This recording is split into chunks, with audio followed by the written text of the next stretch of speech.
Hi guys, it's me Emily. Welcome back to my channel, and for today's video I wanted to show you guys how to do a recipe that I have been using for a long time, and they're Gorditas de Azucar. I'm pretty sure some of you guys might have heard of it, some of you guys might haven't, but I just want to share this recipe with you guys so you guys can make it yourselves at home.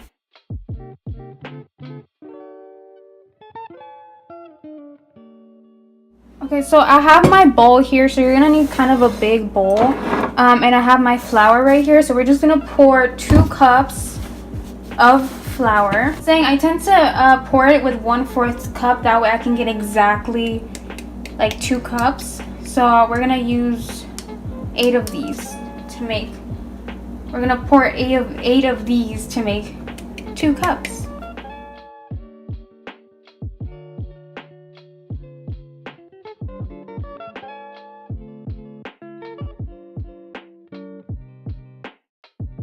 Now we're just gonna add the salt. So I just have a salt thing, and I'm just gonna, you can eyeball it, it doesn't matter, just a little bit of salt, because salt, kind of, as weird as this sounds, salt brings out more of the sweetness. So now we're gonna go in with baking powder. This is the most common brand in my opinion. I see this literally everywhere. And we're gonna use 3/4. By the way, always scrape the excess out so you don't pour too much of an ingredient. And now I'm gonna bring out my whisk so I can mix this up a bit. And now I have the sugar. Make sure you get granulated sugar or cane sugar, whatever, just normal sugar, because I know people tend to like confuse their sugars. And we're gonna use 3/4. I might put maybe a little bit less because I like mine's not too sweet.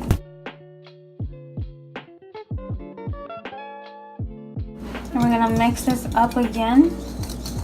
Always use a whisk, you guys, if you're mixing dry ingredients, because this is gonna help you out. If you mix it with a spoon, I guess you can do it with a spoon, but this is way better. Like, it mixes everything up good.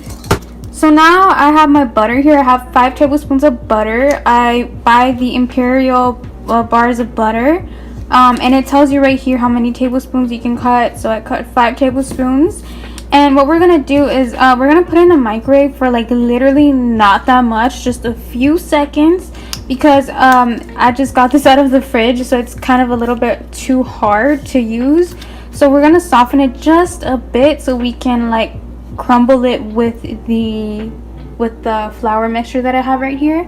So keep an eye on the butter, you guys. Don't let it melt, because that's not gonna work. So as you can tell, it's pretty soft because it's like squishy. And just drop that in.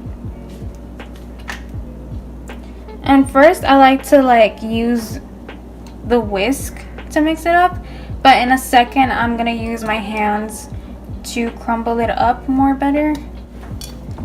So what you want is to have a crumbly consistency. So you see how there's chunks of butter? Try to mix that up with the flour so that when you bake them or cook them, whatever, they come out very buttery. Not too buttery. It does not taste like butter, you guys. If anything, all you can pretty much taste is the sugar.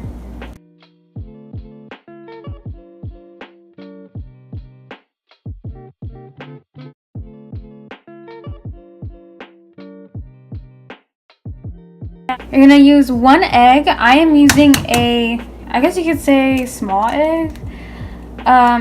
You can use a small or large. I don't think it makes a difference. And you're gonna go back with your whisk and mix in the egg. I know it's gonna be hard because it's more dry than wet, but we're gonna add the rest of the ingredients in a second. So just mix it. I have some milk here. It's 1/4 of a cup of milk, and I'm gonna warm it up in the microwave as well. So obviously you don't want the milk to be too hot, because then that's gonna fuck up with the eggs. It's probably gonna cook the eggs if it's too hot. So now we're just gonna pour this in, and we're going to mix it. And last but not least, we're going to add some vanilla. So I tend to just eyeball this. And now this is like where you just go by hand and mix everything up. Like I said earlier, you're basically creating a dough.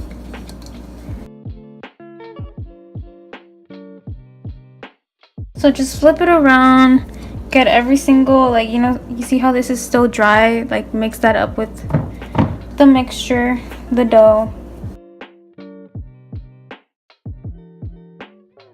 Okay, so now it became like this and it's a dough now. So now what we're gonna want to do is grab a piece, probably like this big. I personally make them like pretty small. I know some other people would probably make it bigger than me, but we're gonna roll them out to like around this size. It's probably like a golf ball size, and we're gonna roll it and just put them on the plate and basically do that until you're done with the whole mixture. I finished rolling them up and they're about 14, so they make about 14. You can obviously double the batch if you want more. The ones that I tend to make are pretty small, so right now they're like rolled up in balls, but I'm gonna flatten them out. So have a pan ready. I know this is burning, but it was because it was wet from the bottom. And I'm gonna put it on, right now I have it on 7, but I'll have it at 6 so it won't burn. For it to not to stick to the pan, I recommend you guys using a spray thing, like a olive oil spray or like butter spray or whatever spray you want. But I ran out of that, so what I'm gonna use as a substitute is I'm gonna use a stick of butter and just rub it, not too much, like I don't want it to be full of butter, but that's the only thing I have on hand for it not to stick.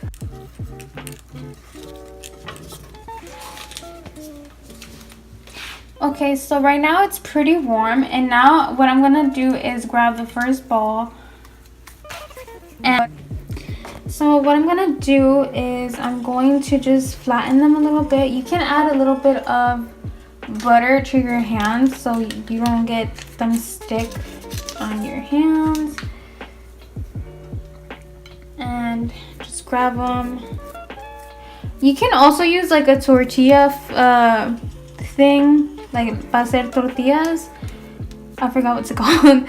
But I'm just gonna use my hands. You can also like squish it in between two plates, like add some plastic wrap and squish them between two plates. That's how I used to make it.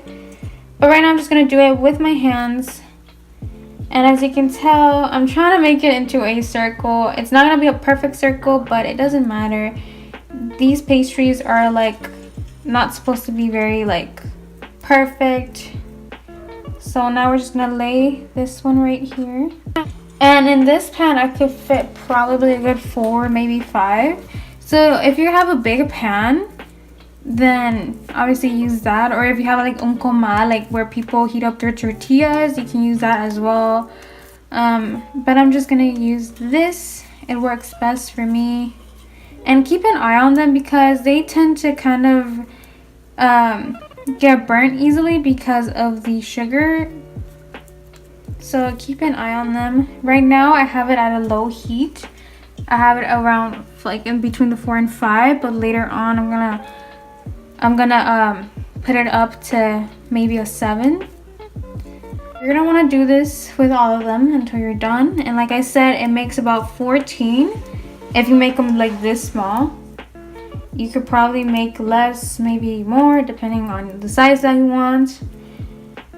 You can, like I said, you can also just double the batch, like just double everything, double the recipe. Okay, so far it's looking like this. As you can tell, they're getting a bit thicker on the sides, so that's how you know that they're cooking or baking. And right now I currently put it up to 6. So at this rate, it probably takes a good 7 minutes on each side. And I know that sounds like a lot for something so little, but they're technically baking, but just not, instead of an oven, it's like this the pan. So far this is the first one that I put. So far this one is looking like this, which is such a beautiful color. Like it's getting goldish. So you can flip it like this, it's good enough, but I kind of want it to be a little bit more darker, a little bit more golden brown. So I'm just gonna wait probably another minute. Then once you see that it's golden brown, you can flip it, and then it's probably gonna take another 7 minutes. So as you can see, I flipped it now and it's a bit more goldish brown. And let me see if I can, you see how like they're very thick from the side? You know, you could say these look like pancakes, but they're not, obviously. Okay, so this is how they look when they're all flipped. As you can tell, they look so cute, so golden brown. And also it smells really, really good. Like, it smells just like sweetness. Like, if you're into that, like, it smells really, really good. Also, they might not look as appealing as how other people do it. I know others, when other people do gorditas de azúcar, they tend to come out more rounder, more perfect, basically how like pancakes look. And mine's kind of look a little bit like uneven and stuff like that, but that's okay, because what matters is like the flavor. And I've seen some of them that don't even look perfect, so it just depends on the style and the person, how they make it. Okay, you guys, so this is how the gorditas look like. I know I don't have a good lighting right now, but as you can tell, like, they're all like different shapes and sizes. So, but they're still good. They're really good. You see, this is like the freshest one. It looks pretty warm, and these are so good with like lechera, or like with cajeta, or just anything like that. I guess maybe you can even add some whipped cream if you want to be like that. But I prefer to just eat them plain, and maybe dip it in some coffee, some chocolate abuelita or something like that.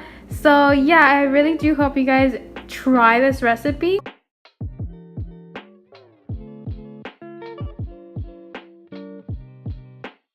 So that's it for today's video, you guys. I really do hope you guys enjoyed it, because I had so much fun making this. I've always wanted to make a cooking video for you guys. So leave a comment down below if you want more videos like this, if you liked it, if you enjoyed it. And don't forget to like and subscribe and share this video. And yeah, I hope you guys have a wonderful day, and I'll see you guys next time. Bye.